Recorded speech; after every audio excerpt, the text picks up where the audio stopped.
첫 번째 달려보죠. 점심 식사 해결하고 뿅입니다. 사방가족께서 제보해 주신 영상 만나보시죠. 손님들로 북적북적한 점심시간 식당입니다. 두 남녀가 열심히 냠냠냠냠냠냠 식사를 하고 있죠. 여기 맛집이네. 자, 식사 끝마치고 두 사람. 자, 여성은 가방 정리하는 데 고개를 푹 숙이면서 지갑을 꺼내나요? 카운터를 지나서 그냥 바깥으로 나갔습니다. 아니, 돈 내셔야지.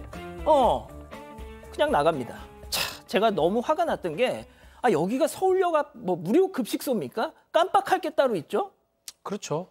24,000원치 밥을 먹고 식사를 하고 계산하지 않고 갔습니다. 지난 10월 31일 날 오후에 점심 식사 그 무렵인데 서울에 있는 한 식당이고요. 자, 이제 보면 알겠지만 약간 CCTV가 계속 찍히고 있는데 약간 움츠리는 모습이에요. 얼굴도 피하고 있고. 어허. 그런 걸 봤을 때는 처음부터 좀 의도했던 게 아닌가 생각도 듭니다. 돈 계산하지 않는 거. 좀 그렇다면 좀 더 나아가 보겠습니다. 예. 상습범일 가능성도 있어요. 저렇게 밥 먹고 가고 다 범죄가 될 수가 있겠죠.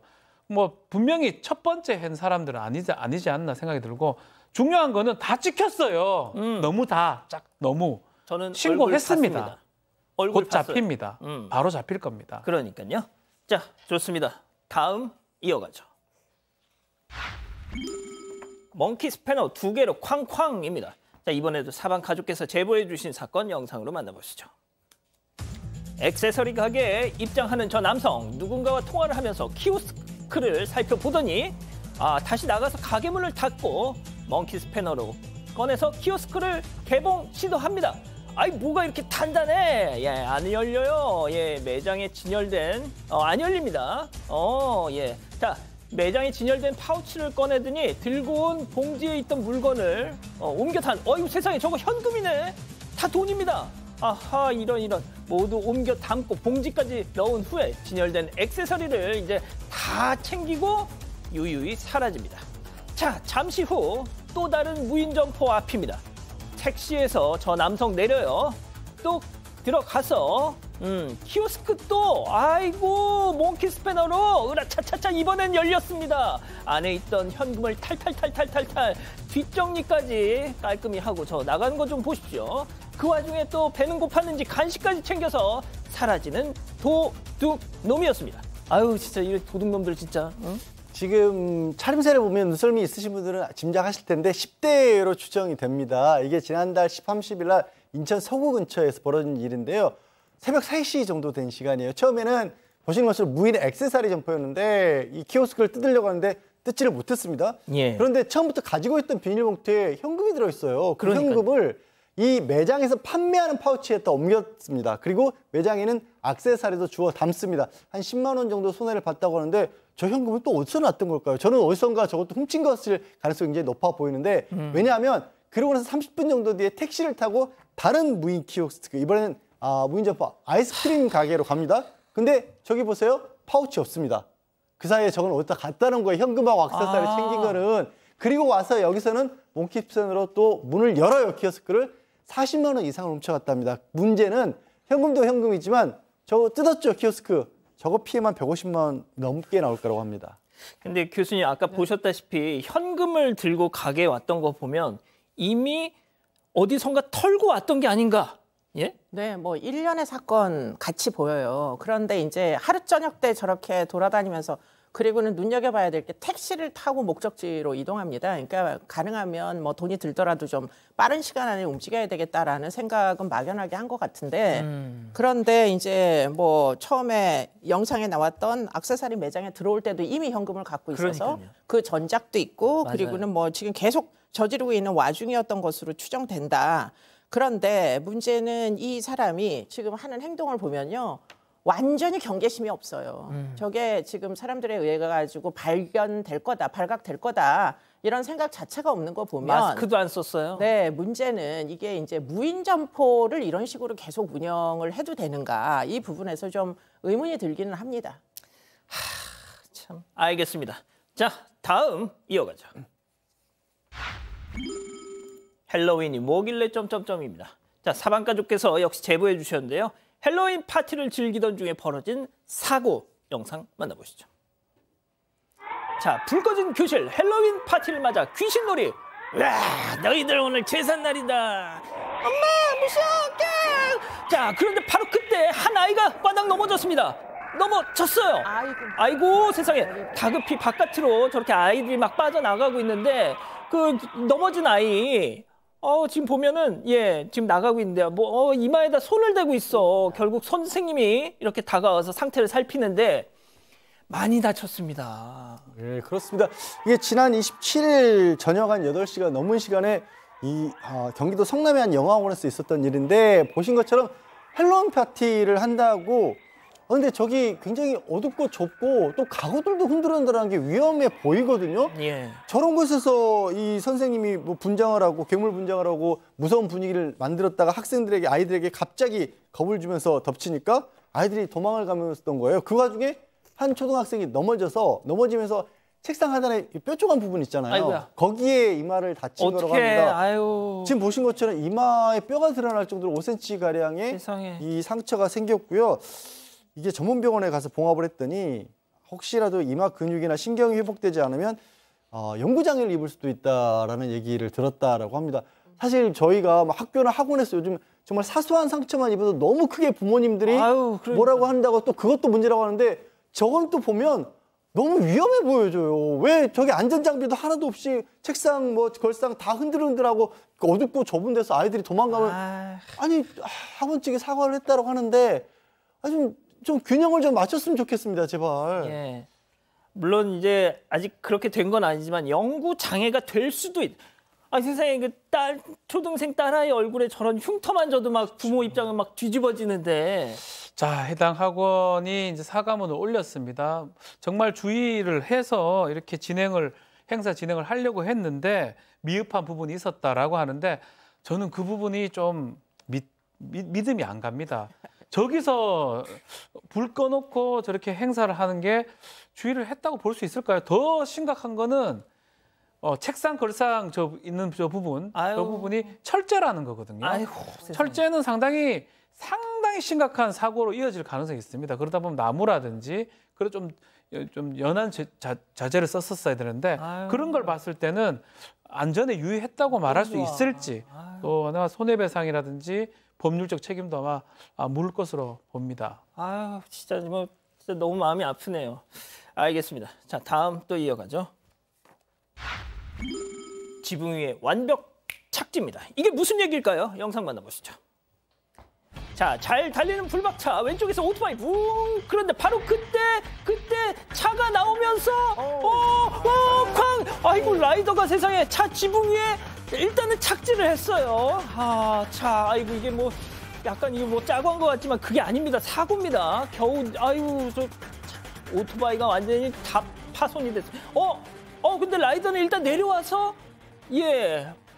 일단 안 씁니다. 아이고 세상에 우회전하러 지금 차가 나오는데 차로 2개를 물고 나오면 어떻게 합니까? 아이고. 네, 저게 지난달 22일 오후 2시쯤 경기 화성의 한 도로에서 벌어진 사고였습니다. 일단 저기가 어린이 보호구역을 지나던 중이었고요. 불박차가 제한속도 30을 지켜서 천천히 주행을 하고 있었습니다. 그런데 이 어린이 보호구역이 끝나자마자 1차선에서 오토바이가 빠르게 지나쳤고 거의 동시에 우측에서 한 차량이 1차선과 2차선에 걸쳐서 도로로 진입을 했던 겁니다. 이걸 미처 못 피한 오토바이가 그대로 차량 뒤에 추돌 했습니다. 이 오토바이는 넘어졌고요. 충격으로 몸이 뜬 차량 운전자, 이 오토바이 운전자는 차량 지붕 위에 올라타게 된 상황입니다. 이후에 혼자 차 아래로 내려와서요. 보도블록에 주저앉았다고 합니다. 진짜 많이 안 다치셨으면 좋겠네요. 다음 이어가죠. 길 가다가 자연스럽게 쓱입니다. 역시 사방가족께서 제보해 주신 영상 만나보시죠. 자, 걸어가던 노인, 문 닫은 가게 앞을 지나는데 저거 뭐지? 계속 가게 쪽을 보더니 어머 이거 내 스타일이야. 앞에 놓여있던 접이식 의자를 들고 일단 펼쳐보더니 들고 갑니다. 내 것 마냥. 자, 제발 좀 왜 이렇게 남의 물건에 손을 대? 의자 없다고 서서 사는 사람 없지 않습니까? 자, 이 매장이 부산에 있는 매장인데요. 음식 전문점이 배달 음식 전문점이고 왜 저러고 살아? 소재 액세서리를 파는데 접이식 의자가 옆에 있는 것 같아요. 좀 보고 가라고 이렇게 했는 것 같아요. 휴식 좀 취하라고. 근데 이제 웬 노인이 오더만 탐이 좀 났는 것 같아요. 근데 사실 경고문도 있고 CCTV도 있고 다 있잖아요, 지금. 그럼에도 불구하고 지금 가져갔는데. 그런 거 없더라도. 그러니까 이게 사실 좀 착각을 하는 것 같아요. 그냥 쓰레기도 가져가지 마세요, 그냥. 맞습니다. 타인의 물건, 재물이고 재산과 같이 있는 거, 버려져 있는 것도 갖고 가면 점유이탈 횡령이 되고요. 좀 버려진 게 아니잖아요. 예. 가게에 부속된 물건이거든요. 그거 가져가게 되면 절도죄가 됩니다. 그러니까요. 이걸 몇 번을 얘기를 하는데 왜 자꾸 그 공중에 있는 걸 자꾸 가져갑니까? 의자는 누가 봐도 물건인데요. 그러니까. 상표도 안 뗐대요, 저거. 아이고 참 그렇군요. 알겠습니다. 자 마지막 사연으로 가보죠. 화를 부르는 시어머니 말투입니다. 아 역시 사방 가족께서 우리 가족 여러분들의 집단 지성의 판단을 받아보고 싶으시다면서 제보를 해주셨어요. 네, 일단 결혼 20년 차인데요. 시어머니 말투 더 이상 못 참겠다라는 며느리 사연입니다. 일단 사연자는 시어머니 말투 때문에 20년 동안 힘들었다고 합니다. 일단 며느리인 사연자 부를 때마다 야, 너 하는 건 기본이고요. 그 친가 부모님 지칭할 때도 니네 엄마, 니네 아빠 이렇게 말씀을 하신다고 합니다. 몇 번이나 뭐 듣기 불편하다, 서운하다 말도 해봤는데 이미 굳어져 버린 이런 시어머니의 말투는 바뀌지 않았습니다. 남편에게도 말은 해봤는데 그냥 우리 어머니가 잘 못 배우셨잖아. 그래서 그런 거야. 그냥 하시는 말인데 뭐 이렇게 신경 써 라면서 대수롭지 않게 그냥 넘겼다고 합니다. 반면에 사연자 친정어머니는요. 시어머니가 계시든 안 계시든 사돈어르신이라고 지칭하면서 꼬박꼬박 예의 있게 대하신다고 합니다. 이렇게 또 다른 그 새언니한테도 굉장히 애틋하게 이름 불러주는 이런 친정어머니의 모습을 보면서 시어머니한테 더 서운한 마음까지 든다고 하는데 20년 들어도 들을 때마다 기분 상하는 이런 말투. 남편 말대로 그냥 그러려니 무시해야 할지 아니면 날 잡고 다시 확실하게 말해서 고쳐야 할지 고민이라면서 사연 보내주셨습니다. 그렇군요. 자 기다리고 기다리셨던 부처 핸즈업 타임 유튜브 GTBC 뉴스 채널과 사건 반장 독립 채널에서 8천여 분의 우리 가족 여러분 함께하고 계신데요. 채팅창에 OX로 함께 참여해 보시죠. 먼저 시어머니입니다. 어머머머머머머 얘 말하는 것 좀 봐. 아주 그냥 GCM이라 아주 교양머리 없는 여자로 만드네. 야 그럼 이수정 여사가 니네 친정엄마지 우리 지훈이 엄마냐? 야 그리고 내가 니네 친정엄마 앞에서도 이렇게 말하든 저번에 갈비집 가가지고 아유 사부인 너무 고우세요 했던 거 기억 안 나? 아이고 참말로 별꼴이야 진짜. 며느리 무서워서 내 집에서 말도 함부로 못하겠네. 아이고 이 지훈이 바보 같은 놈아. 내가 이 꼴을 보려고 널 키운 게 아닌데. 동그라미. 교수님 뭐예요? 방금 손이 올라오셨는데 유일한 시어머니. 네. 교수님 지금 동그라미 드시는 겁니까? 요게 좀 애매합니다. 아니요. 그런 거 없습니다. 네. 저희는 O 아니면 X입니다. 네. 동그라미 드셨어요? 아니요, 좀 좋습니다. 자, 다음은 며느리예요. 어머니, 제가 이런 말씀까지는 안 드리려고 했는데 어머니 교양 완전 없으세요. 세상에 어느 시어머니가 시부인을 두고 니네 엄마, 너희 엄마 이런 말을 해요. 이건 정말 품이 없는 행동이라고요. 이건 저뿐만 아니라 저희 친정도 무시하는 거예요. 저희 친정엄마가 지훈 씨한테 니네 엄마 하면 좋으세요? X. 교수님 뭔가 좀 못마땅한 표정을 계속 짓고 계신. 자, 일단 우리 양 변호사님. 얘기하는 중에 답이 나온 것 같아요. 또 다른 며느리에게는 그렇게 막말하지 않으신다고 하시지 않습니까? 그리고 며느리는 무서워해야 되는 게 맞습니다, 시어머니가. 우리 하는 말로 누울 자리 보고 발 뻗는다고 했죠. 뭔가 조금 더 만만하니까 이 사연을 보내신 며느리한테 그렇게 대하고 있는데요. 어머님을 위해서라도 이런 식으로 막말하시는 거 습관 들면 밖에 나가서 이렇게 하다가 본인이 공경에 처하실 수 있어요. 나도 모르게. 예, 시어머니 위해서도 어머니 그렇게 말씀하시는 거 아니라고 확실하게 얘기를 하셔야 됩니다. 자, 이수정 교수님 말씀은 제가 나중에 좀 듣고 싶어요. 자, 박 변호사님. 아직도 이런 분이 계실까요? 사실 뭐 많은 호칭들이 있죠. 며느리야, 뭐 아니면 아가야 이런 말 쓰기도 하고 시아버지라면. 그리고 통상은 아주 존대 아닌 존대를 이제 하죠. 상방이 그렇게 함으로써 서로가 존중하고 배려하는 그런 모습인데 이게 말에 뭐가 다 담겨 있거든요. 니네 엄마라니요. 이거는 큰일 날 일입니다. 그래서 저도 어지간하면 시어머니 편을 좀 많이 드는 편인데 대구의 이 여사님은 어떻게 호칭을 하시죠? 민우 애미야. 진짜. 민우 애미야. 사돈 어른 잘 계시나? 이렇게 그렇게 하죠. 그렇게 표현해야 됩니다. 알겠습니다. 자, 이 기자 본인 생각도 혹시 말씀하실 수 있나요? 근데 제 생각엔 좀 서운할 것 같은데 이게 뭐 갈라서야 할까요? 뭐 연을 끊어야 할까요? 이런 극단적인 고민이 아니고 한번 말씀을 더 드려볼까요? 참고 살까요? 이 정도의 고민이니까 그래도 말씀해 보시는 게 좋지 않나 하는 생각에서 저는 X 선택을 했습니다. 감기 걸린 목소리로. 자, 이수정 교수님.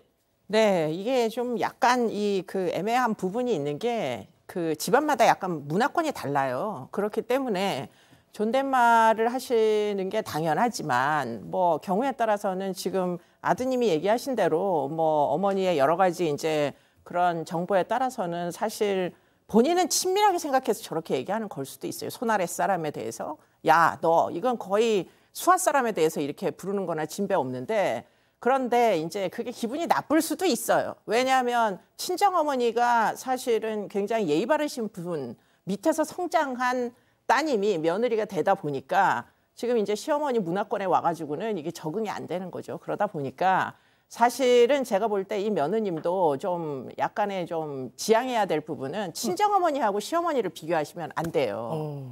왜냐하면 뭐 친정어머니는 언제나 이제 시집을 오고 보니까 다 너무 그 예의 바르고 너무 아름답게만 생각이 되더라고요, 저도.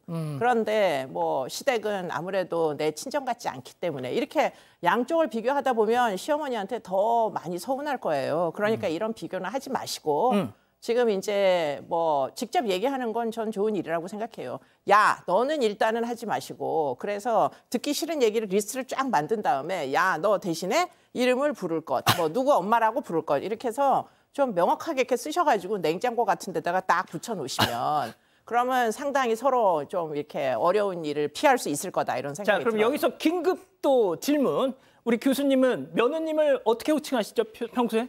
며느님 이렇게 부릅니다. 진짜요? 네, 저는 막 존대를 해서 뭐 카톡도 존대로 보내고. 며느님아 이렇게 하세요? 아니요, 며느님 이렇게 카톡을 보내기도 하고 이름을 별로 부르지 않습니다. 네. 그러면 사부인은 어떻게 또 호칭을 하시죠? 사부에 저희는 양쪽이 다 좀 그런 편이에요. 그래서 말을 굉장히 높여서 이야기를 합니다. 그런데 문제는 다 그렇진 않잖아요. 그러니까 안 그런 이제 시댁으로 뭐 시집을 갔으면 사실은 또 거기에 적응을 해야 되기 때문에 뭐 시어머니 쉽게 안 바뀝니다. 그러니까 바꾸려고 하는 걸 아주 명확히 알려주세요. 네. 그렇군요. 자, 우리 가족 여러분들 뭐 많은 성토를 하실 것 같아요. 네, 많은 의견 주시고 계신데요. 일단 펭귄님 똑같이 하세요. 시엄마 와서 밥 먹어 이렇게 해보세요 하셨고요. 순살님 시어머니 있는 데서 남편한테 야 니네 엄마 왜 저러시냐 이렇게 해보세요 하셨고요. 버터님 야 하시면 한번 뭐 해보세요 이런 의견까지 주셨습니다. 하지만 송현우님 그 연세에 고치시기 힘드세요. 그냥 이해해 주세요 이런 의견도 있었습니다.